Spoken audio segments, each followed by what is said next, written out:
studio qu'on peut appeler notre webcam, hein, c'est marrant, certains comprendront. Voilà, nous sommes de retour donc pour notre émission mensuelle qu'on fera. Fini le LMDM, place au MAG. On va élargir un peu notre champ d'horizon, un peu nos sujets, avec les chroniqueurs qui seront autour de moi. Si Kevin veut bien ouvrir un peu le champ. Voilà, donc vous pouvez retrouver Michael, vous pouvez retrouver Julien, hélas. Il se venge, c'est pas grave. C'est pas grave.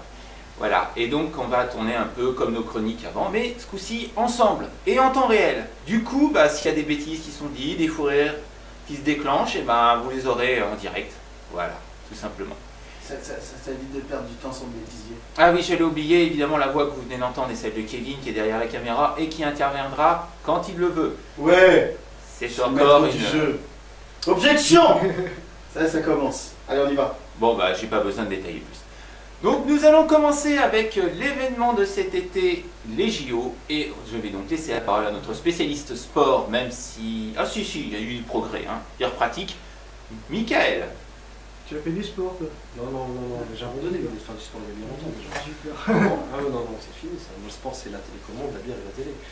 Oui, c'est une forme de sport. Voilà. Ça muscle un bras, pas deux. Ouais, deux, non, c'est changer les chaînes, ça muscle les deux bras. Tant que c'est pas une neurone, faut... Non, il faut jamais, non, c'est un mal à la tête, c'est fini. J'ai abandonné il y a plus longtemps. Oui, parce que pour ceux qui n'ont pas compris, j'essaie de faire de l'humour parce qu'on m'a offert ça. Hein, donc l'humour pour les nuls. Et puis j'ai vu que ça marchait avec Valls parce que ce matin il a fait une vanne, il a dit qu'il était sensible comme gars et qu'il pleurait devant des films. Donc vous imaginez la bonne blague. Alors, il n'a pas commencé à lire le livre. Ouais. Faut juste le signaler. Voilà. Il a commencé à lire la couverture. La couverture, c'est déjà énorme pour moi.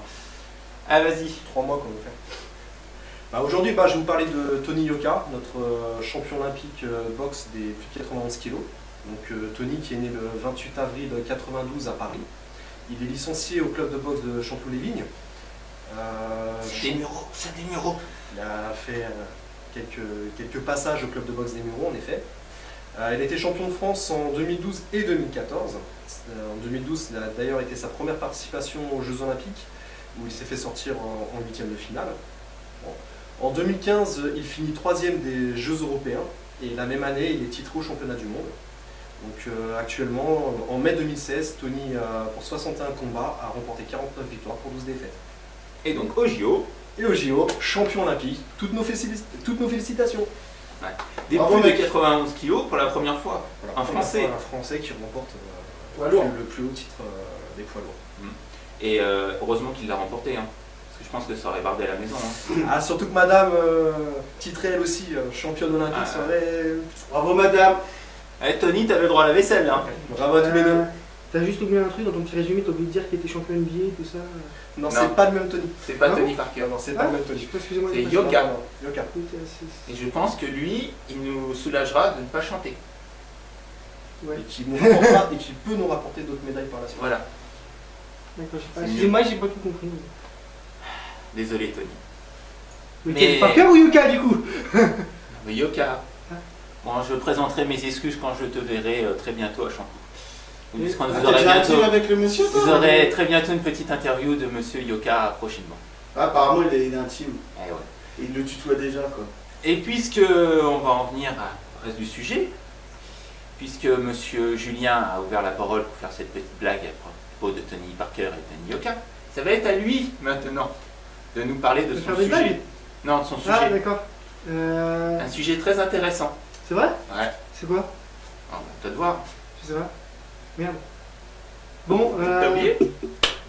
Voilà. Non, j'ai pas oublié, t'inquiète pas. C'est ce qu'on pourrait appeler un flashpoint. Il y en a qui bossent avant de venir, et il y en a qui bossent pas avant de venir parce qu'ils ont pas de chronique, ils ont rien à dire à part des bêtises qu'ils ont piqué dans le bouquin. Hein, bref. Moi, je vais vous parler du Berlantiverse. Alors, qu'est-ce que c'est le Berlantiverse? C'est l'univers DC à la télévision, ouais, parce que j'ai décidé de changer un petit peu pour cette première émission. On va pas parler cinéma, on va parler télévision. On change le format. Le Berlantiverse, donc, c'est ce qui correspond aux techniquement trois séries principales de l'univers DC à la télé, à savoir Arrow, Flash et Legends of Tomorrow. Et Gotham! Non, Gotham ne fait pas partie du Berlantiverse justement. Oh. Et Il y a Supergirl. deux séries qui sont plus ou moins associées au Berlantiverse. c'est Supergirl, dont on ne sait pas trop si elle va être vraiment dans le même univers ou pas. On a déjà vu une image de Supergirl dans Flash, dans la saison 2 de Flash. Et Constantine, une série qui est déjà terminée et qui techniquement n'est pas raccordée au Multiverse, sauf que dans la saison 4 d'Arrow, le personnage de John Constantine apparaît. Et c'est le même acteur que dans la série, donc on ne sait pas trop. Ah oui, j'ai oublié de vous dire, spoiler. Hein? Spoiler. C'est vrai que c'est spoiler, c'est vrai que maintenant avec les... Parce que TF1 n'est pas capable de nous passer la saison 4 de Arrow en même temps que la saison 2 de Flash, ce qui est une... C'est vrai que c'est capable de bien compliqué caler non plus maintenant. la saison 3 et la saison 2. Bah pareil. Maintenant, on va se petit faire spoiler. attaquer par les grosses chaînes. Merci les gars. Donc on va un peu expliquer comment ça s'est passé. Hein. DC a décidé de commencer son univers télévisuel avec Arrow, donc l'archer vert, maintenant donc, devenu Green Arrow maintenant. Hop. Bref, donc Arrow sert en fait de point d'ancrage à toutes les nouvelles séries qu'ils ont créées depuis. Dans la saison 2, on introduisait le personnage de Barry Allen qui allait devenir Flash à partir du début de la saison 3 pour à peu près correspondre au niveau chronologie. Et durant la saison 3, on nous installait une partie des personnages de Legend of Tomorrow qui est là en fait une série de groupes puisqu'on retrouve notamment Captain Cole, son acolyte avec le feu dont le nom m'échappe, Heatwave. Voilà, j'ai retrouvé. Sarah Lance, la sœur, la première Black Canary du nom. Troisième spoiler, hein, parce que c'est Black Canary. Hein, donc, si vous avez suivi, elle est morte. Mais c'est pas un spoiler là, puisqu'il a décédé. C'est dans la saison 4 d'Arrow qui revient, donc c'est un spoiler. Non, pas forcément. C'est le spoiler. C'est encore là. Si. On Non, pas débutait forcément. pour la suite là. Enfin, bref. Et d'autres personnages qu'on voit dans la saison 3, et dans la 4 du coup, Hawkman et Hawkgirl. Bref, de toute façon, tout ça, c'est des bruits qui ont déjà fuité sur internet, donc venez pas me dire que c'est Effectivement, Flash saison 2, ils sont dedans. Donc, Flash maintenant a donc Arrow a 4 saisons, 3 qui ont bien marché, la 4e, on va pas trop s'étaler dessus, donc, puisque techniquement elle est encore en spoiler en France, même si maintenant c'est plus ou moins vrai, on va dire. Arrow est pour moi excellente dans le sens où c'est beaucoup basé sur les personnages, et l'évolution des personnages et de leurs relations entre eux. C'est une série qui se base beaucoup sur le mensonge aussi entre les personnages. Et c'est ça qui est assez amusant parce que du coup tout le monde essaie de se mentir à droite à gauche, machin, et on se retrouve dans des situations complètement bracadavantes. Voilà, c'est un personnage, c'était logique de commencer avec lui l'univers puisque c'est un personnage assez urbain, donc assez peu d'effets spéciaux. Pas besoin de gros super pouvoirs de malade, voilà, on a limite pas besoin d'effets spéciaux, donc ça demande un budget plus limité que Flash par exemple ou Legend of Tomorrow, qui en plus dans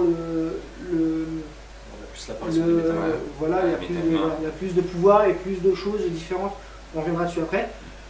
Donc voilà, Arrow devient un petit peu le point central, le point d'ancrage de tous les super-héros de l'univers, dont notamment Barry Allen qui va souvent chercher conseil auprès d'Arrow et qui permet à Arrow aussi, enfin donc à Oliver Queen d'évoluer, puisque lui a ce côté vrai super-héros, on va dire, que n'a pas Arrow au début en tout cas. Et du coup, ils vont un peu s'opposer dans leur style, tout en s'influençant l'un l'autre. Voilà. Flash repose plus sur un ton comique, là où Arrow, la comédie vient surtout de Felicity notamment. Flash, tous les personnages sont un peu drôles, sauf Harrison Wells, on va dire, qui est un peu moins comique encore, ça lui arrive de temps en temps de se lâcher un petit peu. C'est une série qui fonctionne plus sur les rapports familiaux, avec beaucoup des relations avec le père et la mère, et non pas la père et la mère de Barry, les pères, puisqu'il y a aussi son père adoptif Joe West. Voilà. C'est une série qui fonctionne beaucoup sur les méta-humains, donc les personnages à super pouvoir. Et moi, ce qui m'a étonné sur la première saison et du coup sur la deuxième, c'est qu'ils utilisent des thèmes qui sont chers à Flash, mais qui sont assez compliqués à comprendre pour les novices, on va dire, de ces univers-là, puisqu'on est à fond dans le voyage dans le temps et dans les mondes parallèles. Donc c'est un peu dur à suivre parfois entre les deux univers, entre les différentes lignes temporelles. Voilà, on se retrouve un peu perdu à la Retour vers le futur, on ne sait plus qui est quoi, qui fait où, bref, c'est un sacré bazar à ce niveau-là. Par contre, c'est super bien foutu encore une fois parce que c'est clair, c'est facile à suivre, on peut se permettre même de louper quelques épisodes sans trop être perdu. Vaut mieux pas les louper quand même. Et on a toujours ces évolutions entre les personnages aussi qui est vachement intéressante, avec les personnages qui évoluent. Cisco par exemple, son personnage évolue énormément d'une saison à l'autre. Je ne dirais pas trop comment, pour ceux qui n'auront pas vu la saison 2. Et on enchaîne donc avec la dernière année, Legend of Tomorrow, qui en fait a été pioché dans les deux séries puisqu'on retrouve notamment Firestorm de la saison 1 de Flash, et d'autres personnages de Flash, d'Arrow aussi, pour créer un groupe qui se forme autour de Rip Hunter. Rip Hunter qui est tout simplement un maître du temps, c'est-à-dire qui se promène sur la ligne temporelle pour corriger les anomalies. Un truc de base qui est hyper compliqué, qui génère des effets spéciaux, puisque les costumes, il faut qu'ils se dépoquent. S'ils partent dans le Far West, ils ne peuvent pas mettre des costumes des années, voilà. Et qui génère aussi des effets spéciaux, puisque le décor de base, c'est un vaisseau spatial. Donc forcément, ça demande. Voilà. Cette histoire-là. Hein, ouais, il y a un petit côté. C'est même un très gros, puisque l'acteur qui joue Rip Hunter est un acteur qui jouait dans Doctor Who. Ouais. Donc, et grosso modo, pour schématiser très facilement, Rip Hunter est un peu le Doctor Who de l'univers DC à la base. Voilà, donc on retrouve. Les personnages sont vachement bien incorporés à Legend of Tomorrow via Flash et Arrow, puisque l'épisode crossover Arrow Flash de la saison 4 et 2, 4 d'Arrow et 2 de Flash, introduisent en fait le grand vilain Randall Savage qui va servir de grand vilain à Legend of Tomorrow. c'est l'univers DC, ça. Voilà. La série est un peu plus courte, puisqu'au lieu des 24 épisodes, 23 épisodes de l'année, on n'en a que 16, c'est largement suffisant. Legend of Tomorrow est déjà annoncé pour une saison 2, comme Flash pour la 3 et Arrow pour la 5, qui vont reprendre là. À côté de ça, on a Supergirl qui a commencé, j'ai vu que les 6 premiers épisodes, donc je ne vais pas trop en parler, c'est sympathique sans plus, je pense que pour l'instant, des séries DC, c'est celle qui est un petit peu en dessous. Par contre, n'est pas encore relié officiellement à l'univers, au Berlantiverse, donc comme on dit. Pourquoi? Parce que Gary Berlanti, c'est le producteur d'Arrow, Flash et Legend of Tomorrow. Supergirl n'est pas produit par lui, tout comme Gotham que tu citais, qui n'a rien à voir en fait là. Supergirl a été raccroché à l'univers de Flash notamment, dans la saison 3, puisqu'il y aura sur un épisode crossover avec Arrow et Legend of Tomorrow aussi. Et il a été raccroché à Flash aussi par un petit caméo, une petite image qu'on voit quand Flash passe d'un univers à l'autre dans la saison 2. On voit Supergirl avec l'actrice de la série qui apparaît, voilà. Ouais, c'est Flash le serveur de lien comme dans les comics. Voilà, en fait, je pense que sans être raccroché à la production Berlanti, ils vont raccrocher la série pour faire un vrai univers partagé, série télé. Ce que DC ne voulait pas faire vis-à-vis du cinéma et la télé. Ils ne voulaient pas mélanger, là je pense qu'ils vont quand même mélanger toutes les séries. C'est mieux à la série que la télé. Voilà. Ouais, La seule où ils vont avoir un problème pour le faire, c'est Gotham, puisqu'il y a un décalage temporel entre les personnages, puisque Gotham se passe. Je ne sais pas si ça se passe dans le passé, c'est une série que j'ai pas vue. Mais en tout cas, ça prend des personnages qui sont plus jeunes que ce qu'ils sont censés être au moment d'Arrow et Flash. C'est supposé être la jeunesse. Voilà, alors est-ce que c'est décalé dans le temps aussi, ça se passe dans les années 80-90 pour expliquer ou pas? Ça je sais pas, j'ai pas vu. En tout cas, l'image c'est assez noir, c'est assez genre des années 80, et c'est possible que sachant que Batman peut être laissé justement venir. Sachant, j'allais le dire, que Batman a été plus ou moins raccordé à l'univers télévisé par Rip Hunter dans Legend of Tomorrow, puisqu'à un moment il dit juste une phrase, alors je paraphrase parce que je me souviens pas des termes exacts, il parle juste qu'il a vu la chute du Chevalier Noir et l'émergence de l'homme d'acier. Alors il le dit en anglais, c'est plus joli, ça tape mieux, et puis c'est voilà, avec son accent anglais en plus ça t'aide. Mais voilà, quand il vous sort ça, vous dites que Batman et Superman sont pas loin d'apparaître aux séries télé, comme en plus Superman est déjà annoncé dans la saison 2 de Supergirl. Vous pouvez le voir sur Internet. Voilà, on sait déjà qui joue l'acteur, qui voilà. Donc on sait déjà que le Big Blue va être raccroché à l'univers, on attend Batman. Il y a peu de chances que ça n'arrive pas. Voilà, surtout que en fait pour l'instant la seule série qui a un peu merdé au niveau de DC, au niveau des résultats, c'est Constantine. Constantine qui est une série qui n'a rien à voir avec le Berlantiverse, qui n'est même pas raccrochée à Gotham, qui n'était même pas raccrochée à Supergirl, au départ en tout cas, puisqu'elle est antérieure à tout ça. Ça doit correspondre à la première ou à la deuxième saison d'Arrow, je pense au niveau de la sortie, j'ai pas les dates exactes. C'est une série qui est plus basée sur l'horreur, on va dire, qui devrait te plaire d'ailleurs, il faudrait que tu essayes l'occasion, qui n'a pas été diffusée en France en tout cas, pas que je sache. Elle est déjà arrêtée puisqu'il n'y a eu qu'une saison de 13 épisodes. Peut-être 14, je crois, je sais plus. J'ai un doute, il faudra que je vérifie. Par contre, alors mini spoiler, le personnage de Constantine est raccroché à la saison 4 d'Arrow avec le même acteur, donc on peut présumer que le lien va être fait par rapport à la série qui existe déjà. Moi j'adore l'acteur en tout cas, je trouve qu'il colle assez bien au rôle. Même si c'est un peu différent de ce qu'on voit dans les comics, il faut dire que c'était assez compliqué de retracer complètement le personnage. qui est un peu très marqué, on va dire, dans les comics. Donc ça limite déjà l'accès au public, on va dire. Il fume, il boit, il limite à se droguer. C'est un peu limite pour du grand public. Et par rapport au film Constantine avec Keanu Reeves, ça a rien à voir. Tu reprends l'univers a priori même, puisque Constantine reste un exorciste, machin. bien sûr. Il y a toujours la présence des gens, des anges, des démons, des esprits. Sauf que dans l'état d'esprit, voilà, le personnage que joue Keanu Reeves, qui n'avait déjà rien à voir avec les comics, le personnage que joue Matt Ryan, pour le coup, dans la série, est plus proche des comics. Et l'ambiance est beaucoup plus sombre, beaucoup plus noire, limite flippante. Moi, c'est une série, je vais pas dire que j'éviterai de la regarder le soir, parce qu'il faut pas déconner non plus. Mais il y a certains épisodes, ça peut heurter de la sensibilité des plus sensibles. Ok. On va dire, voilà. C'est pas terminé? Oui. Non, ça suffit pas. C'est juste que je voulais faire un coup de gueule, puisqu'on parle de décès et du film. Juste un petit coup de gueule aux mecs qui ont dessiné le costume de Flash pour le film, la Ligue des Justiciers. Les mecs. Attention, battle avec Kevin. Ah ouais, je sens que ça va batailler. Je dis pas, vous écartez légèrement. Non, mais juste une chose. Bon, on va oublier le côté armure de la. C'est très bien. C'est Iron Man. J'ai dit, c'est pas Flash, c'est Iron Man. On le voit trop rapidement pour se faire un jugement. Non mais les mecs. Non mais juste une chose. On le voit trop rapidement pour se faire un jugement. Tout le monde voit ce que ça donnera. Ouais, non mais une fois qu'il veut pousser un coup de gueule, laisse-moi finir parce que ça se voit.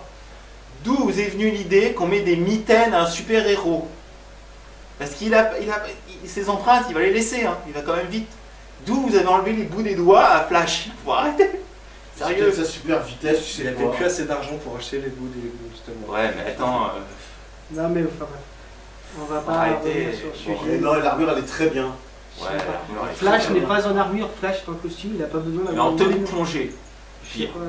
Et Aquaman, je l'aime bien aussi. Ouais. Aquaman, oui, il avait de la gueule, ça j'ai dit. Ça, Aquaman, il a de la gueule, même si je pense qu'il aura un côté Wolverine quand même. C'est une bonne la calcine, c'est forcément. Oh. Il est un gars très sympa. Et Ben Affleck, bah t'es très bien en Batman. On reparlera, tiens, on va faire un vite, ce sera spécial Batman qu'on va faire sur Ciné-Scène. Voilà, il se vend. Peut-être un peu bon.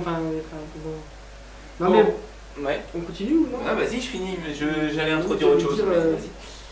J'allais dire, voilà, c'est un univers, l'univers d'essai à la télé.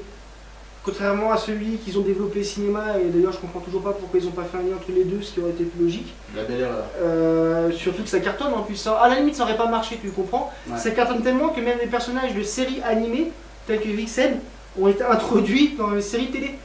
Voilà, ils ont des personnages qui fonctionnent, qui marchent bien. Il n'y a pas eu de vrai raté à proprement parler, parce que même Constantine a été annulé certes, mais la série est plutôt pas mal foutue quand même. Supergirl est en dessous, mais ça reste regardable. À l'inverse de certains films qui ont été faits récemment, qui sont péniblement regardables, et je reste gentil. Et non, le Suicide Squad n'a pas forcément amélioré les choses. Voilà, donc c'est dommage. Ils avaient un Suicide Squad qui était super bien foutu dans Arrow. Oui. Ils ont été nous ressortir un Suicide Squad différent, qui certes n'est pas si mal que ça, mais voilà, c'est dommage. C'est vraiment dommage. Le film d'animation de DC qui est sorti il y a quelques années, il est pas mal.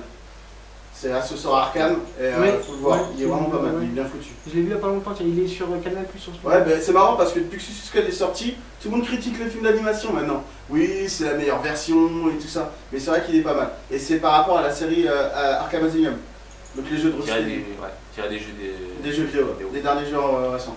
Puisqu'on parle de jeux vidéo et que la prochaine rubrique sera dirigée par Kevin, on va revenir là-dessus, mais avec un petit décalage pour finir la rubrique.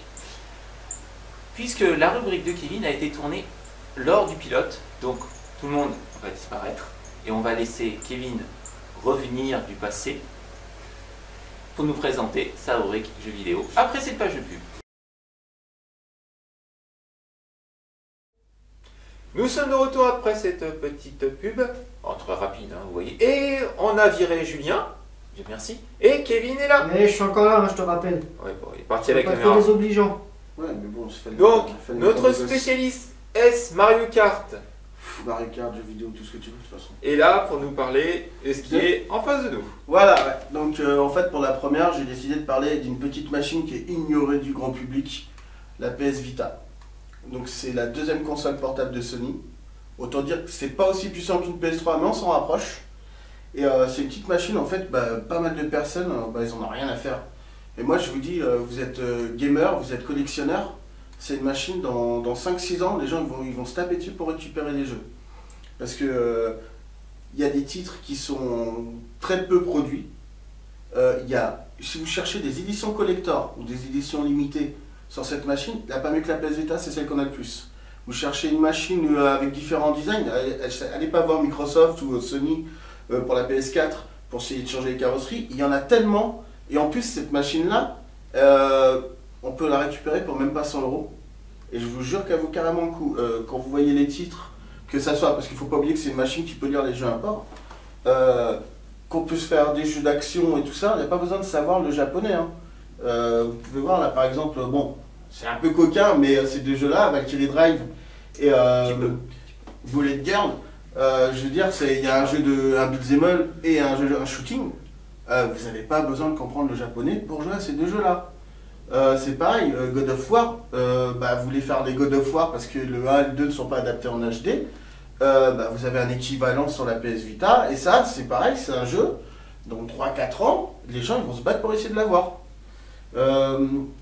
Gravity Rush, qui est sorti il y a quelques mois sur PS4, d'abord le jeu, il était sur la PS Vita, c'était une exclu Vita. Mais c'est pareil, c'est un jeu qui n'a pas été trop acheté, du coup maintenant, ça va coûter une blinde plus tard. Uncharted, c'est pareil, celui-là, il faut y aller. Hein. Le Golden Abyss, il est aussi fort que la trilogie, et même maintenant la quadrilogie. Ça vaut vraiment le coup. Donc je sais pas pour vous. Non, parce que ça a été développé par un autre studio, en fait. D'accord. Si tu veux, même Naughty Dog, en fait, on parle, mais légèrement, quoi. C'est juste un jeu qui a été fait par un autre éditeur, où il y a eu l'accord, Naughty Dog à regarder. Mais il est très bon. Il est excellent. Il est aussi fort que les autres épisodes. Donc voilà, quoi. C'est pareil, je veux dire, c'est des jeux, ça coûte... faut en profiter, comme je dis. Hein. C'est des jeux, on peut les avoir entre 10 et 40 €. Moi, dans quelques années, ça va faire l'effet Dreamcast. Ça va les faire passer, c'est pareil, la Wii U, les gens le crachent dessus. Et la Wii U, dans 5 ans, les gens vont se battre pour avoir les jeux Wii U. Et la PS Vita, c'est la même histoire que la Dreamcast. C'est une machine qui est puissante, qui a des jeux, et qui sont fandards. Hein. Franchement, il y a un catalogue, vous allez sur Sushi TV ou sur Blue Tentacle, c'est des collectionneurs de Vita, vous allez voir les pièces qu'il y a, c'est affreux, quoi. C'est pourquoi on n'en parle pas autant. Sony, ils ont fait n'importe quoi. Et c'est dommage, parce que c'est une console... Alors au Japon, elle cartonne, hein. Je vous dis, elle est à toutes les sauces. Les jeux import, je vous dis, les 3/4 des jeux import, il n'y a pas besoin de savoir le japonais. Vous allez comprendre tout de suite. Les licences manga, vous y allez, il y en a plein. Donc franchement, c'est vraiment une très très bonne machine et un très bon catalogue. Il y a plus de 200 jeux, il y a de quoi se faire plaisir. Bon. Donc allez-y, quoi. Allez-y, la PS Vita. Et pourtant, je suis pas pro Sony, mais cette machine-là, elle vaut carrément le coup. Donc allez-y, les gens. Et profitez-en parce que les vides-greniers, tout ça, c'est pareil. Hein. Si vous avez les jeux à 5 €, allez-y. Parce que je vous le dis, ça vaut vraiment le coup.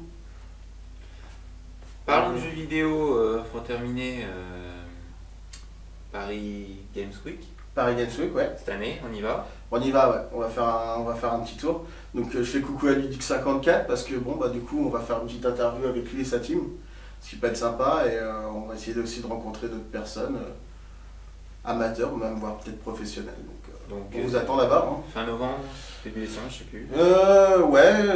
C'est... Non, même fin octobre, début novembre même. Donc c'est bientôt, c'est très bientôt.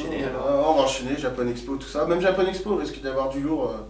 Enfin, il y a des jeux présentés à l'E3 qui risquent d'être en démo jouable sur le salon. Enfin, il y a des bruits de couloir et à mon avis, ça va le faire.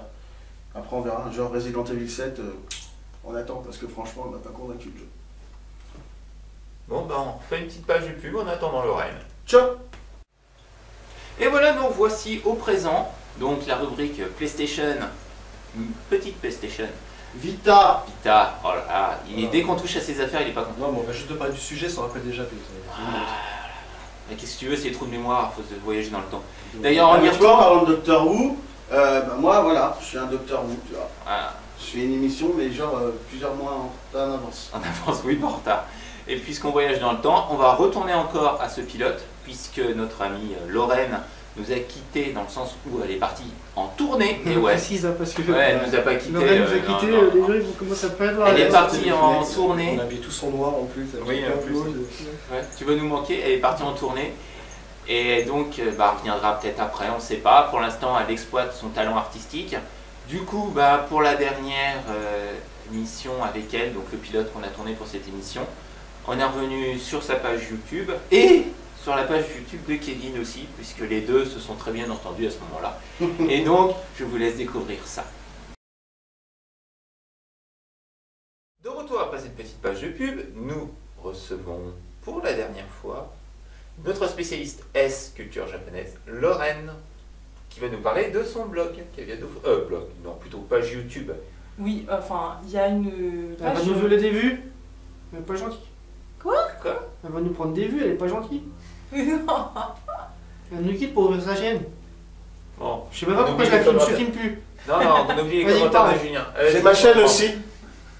Vous pouvez venir cliquer sur Ivan, allez-y. Là, il y a eu aussi la chaîne Kéké Sullivan. Bon, je vais vous laisser. Non, on reprend, allez. Bagarre entre youtubeurs. Quand vous serez célèbre, peut-être. Ouais, C'est méchant. on va vous doubler bientôt. Juste à nous deux, déjà, on va vous péter votre score. Ouais. Alors, Ouais, on part avec un handicap, nous on a Damien sur la nôtre. Bah ouais, c'est pour ça qu'on s'est mis en solo chacun de notre côté. T'imagines qu'on fera le crossover entre nous deux? Tiens. Faut y aller, je suis bien. Et voilà ce qui se passe quand vous avez deux chroniqueurs à base de culture japonaise moderne. Pareil, quoi. Voilà. Allez, Lorraine, vas-y. Parle-nous un peu de cette page. En fait, c'est une page Facebook associée à une chaîne YouTube que j'ai créée. Bon, elle s'appelle Emiko Smarties parce que c'est mon nom sur les réseaux sociaux. Smarties Et, sur le chocolat. Ouais, ça va pas se Ouais, prendre. carrément. Ah. C'est ça, parce qu'en fait, ce Smarties, c'est le surnom qu'on me donnait au collège parce que je mettais plein de couleurs. Je disais, ah, comme les Smarties. Donc, c'est resté. Deuxième placement de produit. Non, mais aussi parce qu'en fait, dans les Smarties, il y a du chocolat et. À 5, il t'en offre 5 kilos gratuits. Allez. Je Elle a un cherche petit des contrat sponsors. avec Nestlé en fait. Des sponsors bonbons. Et en fait, oui, c'est une chaîne qui va beaucoup, qui tourne autour de tout ce qui va être culture japonaise, mais plus centré au niveau de la mode. Donc, je vais parler beaucoup de style japonais, là, c'est logique, plus Harajuku et les lolis. Je suis pas trop sur les idols. Tu peux expliquer en fait à Harajuku parce que moi je sais très bien, mais Oui. les autres. Parce que, Et moi, en fait, par exemple, je sais oui, pas. voilà. Alors, juste au niveau de la mode, on sait que tu sais pas grand chose, Damien, c'est pas la peine de le dire. C'est ton quart d'heure, oui, je suis désolé. Bam. Je voudrais bien en petite Lolita en fait. Je sais pas, il faudrait qu'on invente un concept. Transformer Ouais. Damien en Lolita. Damien. Ouais, on verra au prochain japonais. Harajuku Girl. Allez. Oui, en fait, Harajuku, c'est un quartier de Tokyo où il y a beaucoup de gens qui... Et c'est souvent les gens qui sortent d'écoles de mode d'ailleurs, qui viennent avec des styles bien spécifiques. Et en fait, c'est vraiment l'endroit où il y a par exemple les marches de mode, les Fashion Week. C'est là où les gens vont se réunir pour acheter des fringues. Enfin, c'est vraiment le coin pour la C'est une mode. plaque tournante quoi, Ouais, par rapport à la mode. oui, en gros, c'est ça, c'est vraiment ça. Deuxième fois le mot tournante dans l'émission. Hein. Mais on parle de filles, on parle de froufou, donc forcément. Tourne dans ta cabine. T'inquiète pas, Damien, tout va bien se passer. Non, faut juste que je pense à mettre moins 18 en bas là. Interdiction moins 18. Bon, vas-y, on continue. Et, du coup, oui, je parle de ça parce qu'en fait, déjà, je kiffe ça, mais aussi parce que en France, on n'a pas tous ces magasins et la plupart des gens n'ont pas les moyens de se payer dans ces magasins. Donc, du coup, je parle de tout ce qui est bon plan, enfin, comment l'adapter selon sa taille, sa forme, son budget aussi, parce que c'est vachement cher. Et pas que pour les Français, c'est vachement cher. Pour les Japonais aussi, mais les prix, c'est... Ouais, il va être une là-dedans. Voilà, tout ce qui est... une veste Galaxy, c'est ça doit être 400 €. Ah oui, non, pas yens, 400 €, oui, d'accord. Voilà.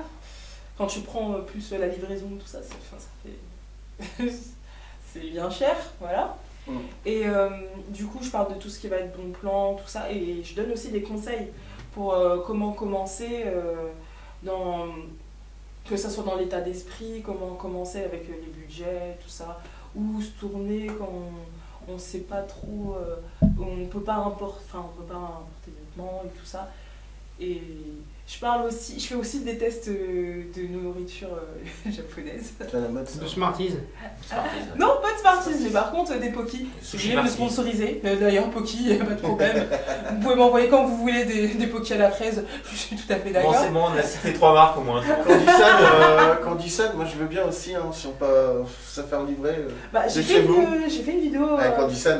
Je ne l'ai pas encore publiée, mais j'ai fait une vidéo justement grâce à Candysan. Sur les produits Candysan. Ouais, c'est vraiment vrai. On a déjà 3 vidéos, hein. C'est la 4e qui arrive là.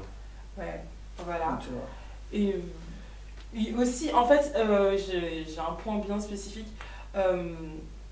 dessus, c'est aussi par rapport à la culture noire, parce qu'en fait, je me suis rendu compte qu'il y avait pas mal de youtubeuses noires qui parlaient justement des modes Harajuku par rapport au niveau des cheveux. Déjà, juste au niveau des cheveux, c'est déjà toute une galère, au niveau du fond de teint, tout ça, mais il n'y en avait aucune en France, en fait. D'accord. C'était que des anglophones et je me suis dit, en fait, les filles, elles ont carrément, parce que je connais des filles qui font ça, elles ont créé carrément une team pour toute la communauté anglophone, donc c'est des américaines et des anglaises, il me semble.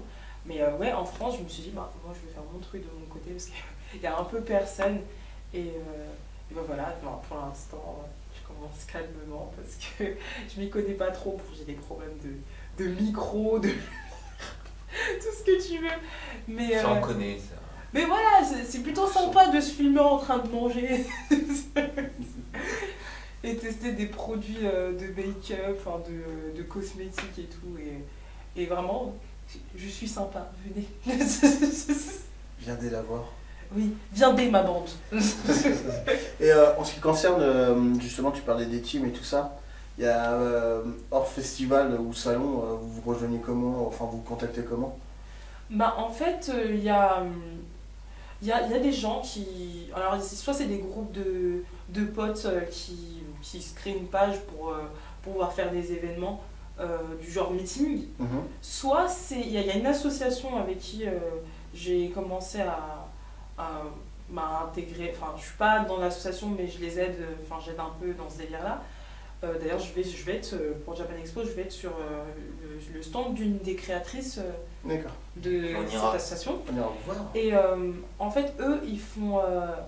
je crois qu'il n'y a que des filles, donc plutôt elles.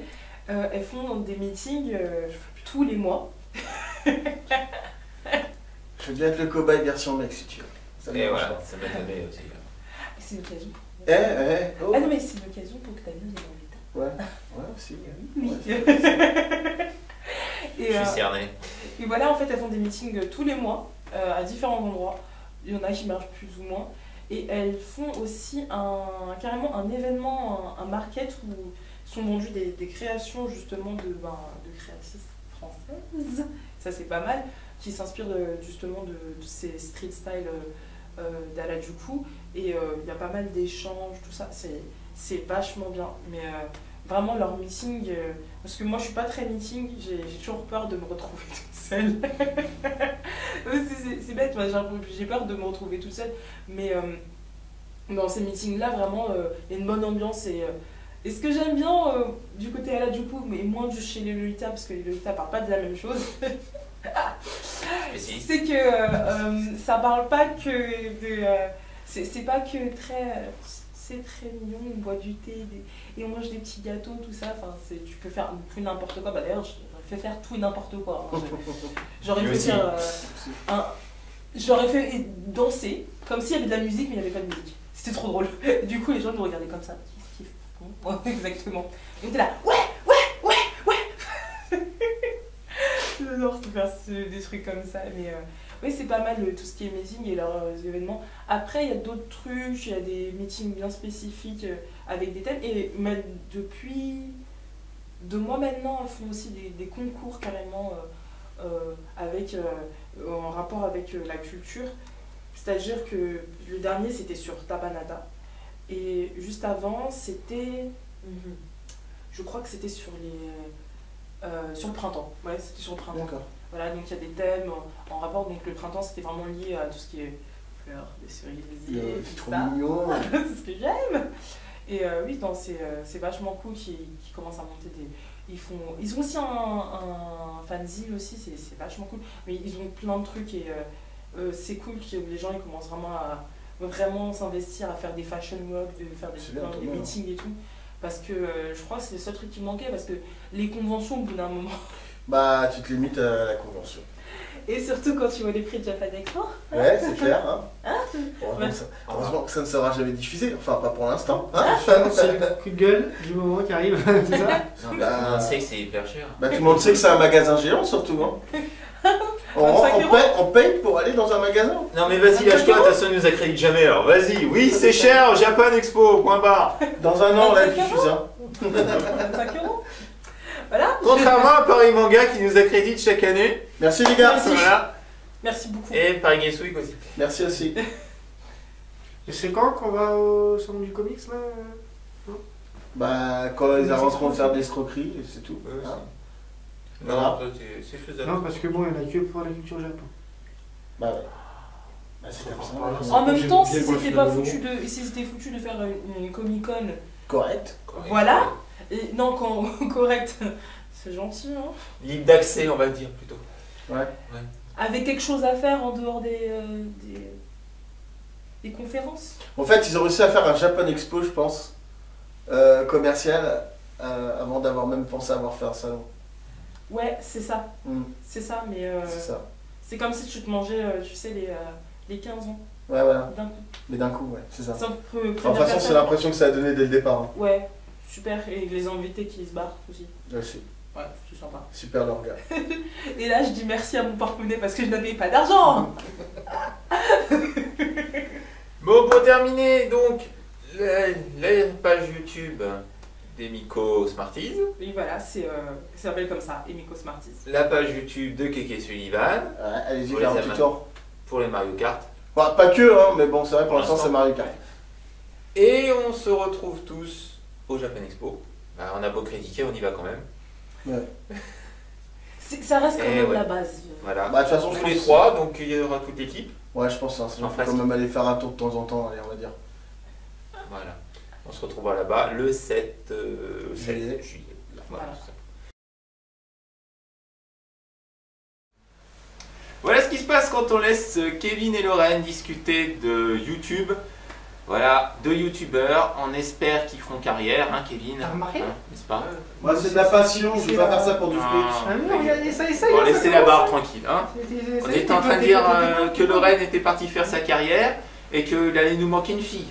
Ah oui, tiens. Bah, si tu traces Bah, un petit rase-toi peu un une peu, petite ouais. perruque, c'est bon, ça peut le faire. Hein, tu nous ferais une très belle fille. Ouais. Pas de soucis. Donc, il nous manque une fille. On a des filles dans notre équipe, mais ce serait bien Elles qu'il y ait sont un peu plus. On a des filles dans notre équipe, elles sont où? On a des filles sur le papier. Sur le papier, on a des filles. Non, il nous faudrait une touche féminine pour anticiper les comportements masculins que j'ai autour de moi. Si elles sont chassées, elle est charmante en plus, ça peut Voilà. être pas mal. Ça pourra nous faire plus de vues. Tout à fait. On va faire venir Kimberley. On va faire revenir Kimberley. Ouais, ouais, Ah, c'est vrai que ça fait longtemps qu'elle n'est pas venue. Et voilà. Donc on termine là, rendez-vous le mois prochain, on espère, si cette émission vous a plu. Et puisqu'il faut rester un petit peu sérieux, on va juste parler de 30 secondes de politique. Voilà, la politique de retour. Si, si, si. On Ah, a bah, changé, on a on politique. change de formule pour plus avoir de politique. Et voilà. Juste 30 secondes. Puis vous allez être d'accord avec moi. Allez, en mai 2017, il y a les élections Par principe, je ne présidentielles. peux pas être d'accord avec toi. Bon, d'accord. Voilà. Et pour l'instant, le seul candidat officiel, enfin du moins qui s'est déclaré, qui a ses 500 signatures participées, c'est Laurent Baffy. Ouais, je parle de politique avec Baffy dans le truc, ça fait bizarre. Donc, pour terminer sur un ton d'humour, votez Baffy et à dans un mois. Si vous le voulez bien. Ciao.